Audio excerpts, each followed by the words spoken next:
Tere, siin Tauno. Selles videos vaatame veel rekursiooni. Vaatame rekursiooni skeeme nagu puurekursioon, vastastikuse rekursioon ja samuti sabarekursiooni ja selle abil rekursiooni teisendamist tsükliks. Alustame siis sellise soojendusülesandega. Mul on siin funktsioon palindroom. On näha, et tegemist on rekursiivse funktsiooniga, sest et see funktsioon kasutab iseennast. Mida siis tähendab palindroom? No kes teab, võib aimata, mis see funktsioon teeb. Kes ei tea, mis asi see palindroom on, siis vaatame siit funktsioonist. See funktsioon saab ette sõne ja vaadatakse, kas sõne pikkus on väiksem või võrdne 1. Vastasel juhul on juba tegemist palindroomiga. Ja kui ei ole selle sõne pikkus siis 1, siis tagastatakse esiteks, kas sõne esimene ja viimane element on võrdsed ja sama palindroomi vaadatakse siis teisest elemendist eelviimase elemendini. Ja nüüd siis uuesti vaadatakse, kas on pikkus 1 ja see juhul on õige ja kui ei ole, siis vaadatakse nüüd siis nii-öelda teisest elemendist eelviimase elemendini ja minnakse uuesti sinna funktsiooni. No katsutame mingisuguse sõna peal. Näiteks kas siis selline sõna nagu T on palindroom. Ei ole. Ja vaatame, mis see funktsioon siis teeb. Saab ette argumendi T. Tegemist on siis pikema sõnega kui 1 element. Kas esimene element T ja viimane element on võrdsed? Tegemist ei ole palindroomiga. Aga vaatame T-t. Nii. Õige. Mis see siis teeb? 4 ei ole. Kas esimene ja viimane element selles sõnas on võrdsed? On. Ja nüüd minnakse siis edasi järgmist elementi juurde, E ja E juurde. Ikka pikem kui 2. Kas siis sellel E ja E on võrdsed?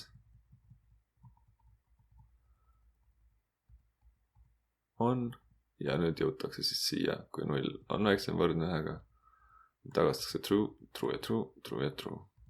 Palindroom on siis selline sõna, mis mõlemat pidi lugedes on samasugune. No proovime sellise sõnaga nagu kuuli, lennutee, tunneli, luuk. Jah, näed, selline sõna on ka palindroom. Võite proovida ka arvuga näiteks. 1,7,1 on 1,7,7 ei ole. Nii et juba saame keeleteaduses näiteks kasutada rekursiooni. Läheme siis sellise näite juurde, kus funktsioonil on 2 argumenti. Nii et siin on siis 2 argumenti. See on siis asendamise funktsioon, kus siis arvutatakse n astmel n. Vaatame, kuidas see töötab. Print aste 2, 3. 2 kuubis võiks see olla siis. Ja töötab. On näha, et sellisel juhul, kui meil on siin 2 argumenti, siis meil on vaja siis siin rekursjoonis kõigepealt korrutada siis see arvuga ja siin siis edasi anda nii üks argument kui ka teine argument. Need peavad siis selles mõttes klappima. Ja tuletame meelde veel 3. näidet, et siin on siis 2 näidet, kuidas rekursioon ja tsükkel on natukene sarnased. Ehk siis kui meil on vaja leida järjendi pikkust, selle jaoks on muidugi oma funktsioon ka. Olgu meil järjend 1, 2 ja 3. Ja tahame leida selle pikkust. Siis esimene variant, siin peaks olema ju sulud ka funktsiooni kasutatud. Siis esimene variant kuvab tsükliga selle järjendi pikkuse, kus loetakse ükshaaval siis mitu elementi selle järjendis on, for C loend. Aga teisel puhul siis rekursiooniga. Ehk kuni järend on tühi, seni korratakse seda tegevust, nii et see on siis see rekursiooni baas. Rekursiooni sammuks on siis see, et liidetakse ühele juurde järendist ühe võrra lühema järendi pikkus ja niimoodi see järjest kordub. Proovime, kas see teine annab ka sama tulemuse, R pikkus. Jah, samuti annab 3. Nüüd seni oleme siis kasutanud rekursiooni selliselt, et oleme siin alamprogrammi kutsunud välja ülimalt 1 kord. Sellist rekursiooni nimetaksegi lineaarseks, me näeme, et need aknad avanevad üksteise järel ja sulguvad ka üksteise järel. Ja kuna siis selline rekursiivsete väljakutsete kontrollvoog ongi lineaarne ahel. On ka olemas keerukamaid rekursiooniskeeme, mis kasutavad erinevaid rekursiivse väljakutse mustreid. Näiteks on siis olemas puurekursioon, mille korral kutsutakse alamprogrammi rekursiivselt samal tasemel välja 2 või enam korda, ehk siis kutsutakse mitu korda välja. Ja on olemas ka vastastikuse rekursioon, kus alamprogramm kutsub teist ja see teine jälle esimest. Vaatame siis alguses seda puurekursiooni. Ehk siis siin on üks puurekursiooni näide, kus lisaks siis sellel baasil on siin nagu mitu tingimust ja tagastatakse siis Fibonacci n-1 pluss Fibonacci n-2. Ja sellise arvnemise puhul siis arvestataksegi kõigepealt siis väiksema arvu korral ja 2 võrra väiksema arvu kohal ja siis liidetakse nad kokku ja nendes omakorda tegutsetakse siis samamoodi. Ja tekib selline hargnemine, et nimetatakse seda matemaatiliselt puuks, aga siis tipust hargneb 2 ja iga seekord hargneb omakorda 2, kuni jõutakse siis 0 või 1-ni. Siin üleval on siis toodud ka Fibonacci arvud, need on siis sellised huvitavad arvud, mida loodusest võib leida näiteks küülikute paljunemisel, aga ka näiteks kuldlõike puhul, mis esineb looduses väga palju. Ja katsetame siis seda funktsiooni, et väljastame ekraanile siis Fibonacci, ütleme siis 6. arvu. Ja see on 8. Meil näha siis see 6 on siin 8. Lisaks siis sellisele puurekursioonile vaatame siis sellist näidet ja sellised ülesanded on siis ka töös sees, et tuleb ise leida siis mis selline funktsioon ekraanile siis lõpuks väljastab. No proovime näiteks käsklust print rec fun -6 0. Ja selliseid ülesandeid tuleks siis lahendada tegelikult pliiatsi ja paberiga, ehk siis võib te jätta siis meelde X ja Y ja neid hakata siis üles märkima.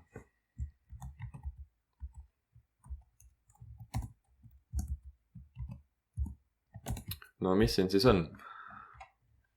Vaatame siis järjest, kõigepealt X on siis -6 ja Y on 0. Kas X on 0? Ei ole. Kas X on väiksem kui 0? Jah, on. Nii et siia võib alguses panna, et X on -6, Y on 0. Ja nüüd saab X siis uueks väärtuseks 5 ja Y saab uueks väärtuseks siis -2. Kontrollitakse jälle, kas X on 0, ei ole, kas X on väiksem kui 0, siis X saab uueks väärtuseks -4 ja Y saab uueks väärtuseks -4. Nüüd kontrollitakse jälle, kas X on väiksem kui 0. Noh, ilmselt siit on näha mustrit. -3, -6, -2,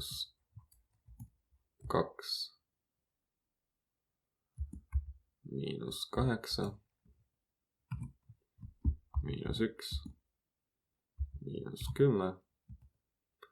Ja nüüd jõuab siis x 0 ja y on siis -12.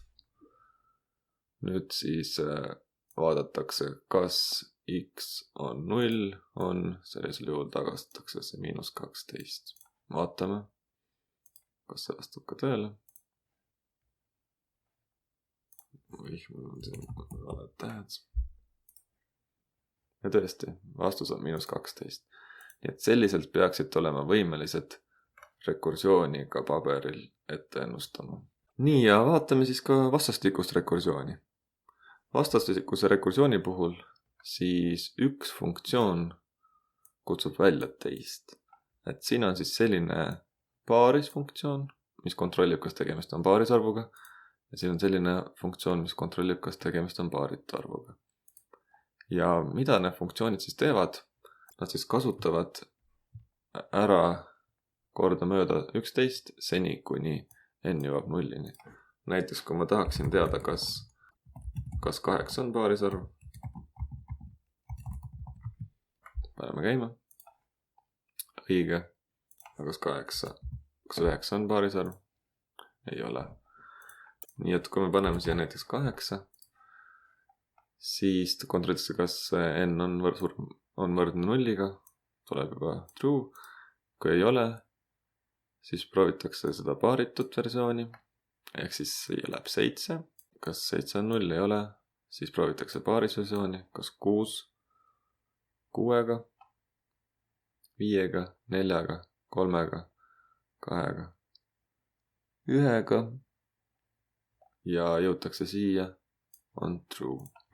Kui me paneme siia ka näiteks paaritu arvu 3, siis juhtub selline asi, et siia saab 3, antakse teisele funktsioonile ette 2. Nüüd see funktsioon saab ette 2.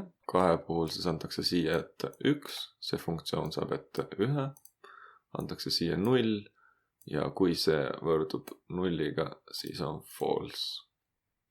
Nii et selline huvitav vastastikune rekursioon. Ja vaatame, ongi false. Ja viimase asjana vaatame siis sabarekursiooni. Nüüd sabarekursioon on siis inglise keeles tail recursion. See on siis juhtum, kus kõik tegevused toimuvad enne rekursiivset väljakutset. Ja siis seda nimetaksegi sabarekursiooniks. Ja sabarekursiooni puhul on see huvitav, et seda on suhteliselt lihtne teisendada siis tavaliseks tsükliks.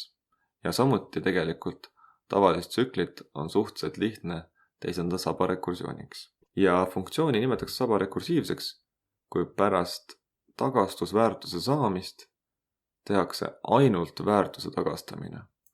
Et kui me vaatame seda näidet, siis siin tagastatakse midagi, aga siin ei ole ainult see väärtuse tagastamine, vaid siin siis korrutatakse läbi mingisuguse n-iga.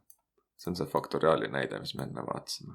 Ja selleks, et saaks teha sellest faktoriaalist siis sabarekursiooni, meil peaks jääma siia ainult üks funktsiooni väljakutsumine. Me peaksime selle n-i nii-öelda siit eest ära kaotama. Kõigepealt proovime, kas see funktsioon töötab ka muidu. Print faktoriaal ja näiteks 4 faktoriaal 24. Proovime selle teha siis sabarekursiooniks, et me saaksime seda teisendada ka tsükliks. Selleks on siis selline nipp, et me saame selle f-i anda ette siia funktsiooni, nii et see korrutamine läheks ka siia funktsiooni. Et siin meil oli üks argument, aga 2 argumendiga saame siis vältida seda, et siin ei oleks mingit läbikorrutamist. Vaatame, kas see töötab ka. Print faktoriaal ja paneme see 4 ja siis see f on vaikimisi 1. See on siis 24. Ja nüüd on siis see imelik, et siin me saime ainult ühe arvuga kasutada seda. Aga siin on meil praegu siis 2 arvu. Et selleks on võimalik kasutada siin funktsioonis ka cf on 1. Siis saame seda ka otseselt kasutada samamoodi. Et anname ühe argumendi ja teine antakse siis siin funktsioonis ette. Ja mida me siis sellega saavutame, kui me suudame sellest saba rekursiooni teha, siis me saame seda teisendada ka selliseks, et funktsioon on meil sama, aga me saame siia panna, et kui n ei ole 0, siis tagastatakse see faktoriaali saba ja vastasel juhul tagastatakse see f. Tegemist on põhimõtteliselt sama juhtumiga, aga siia pannakse siis, kui ei ole 0 ja siia pannakse siis return f. Ja töötab samamoodi, siis ma näitan seda ka.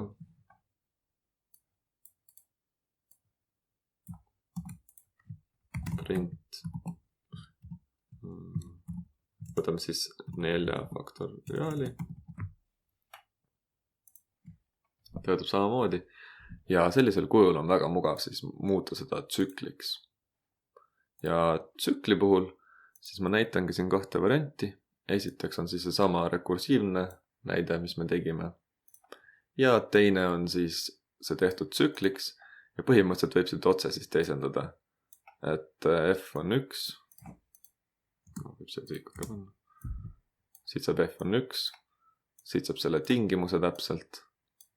Ja siit saab siis selle f-i võtta. Siit saab selle uue n-i võtta. Ja see return f on siit.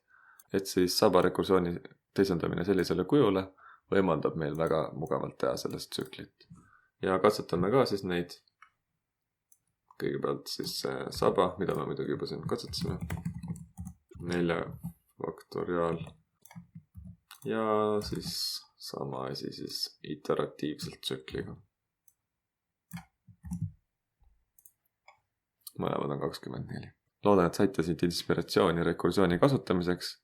Kindlasti järgneks siis sellisele tegevusele testimine, et saab siis testida tervet programmi, osade kaupa, ja on olemas ka erinevaid ühiktestimise meetodeid. Selline see rekursioon siis on. Head katsetamist!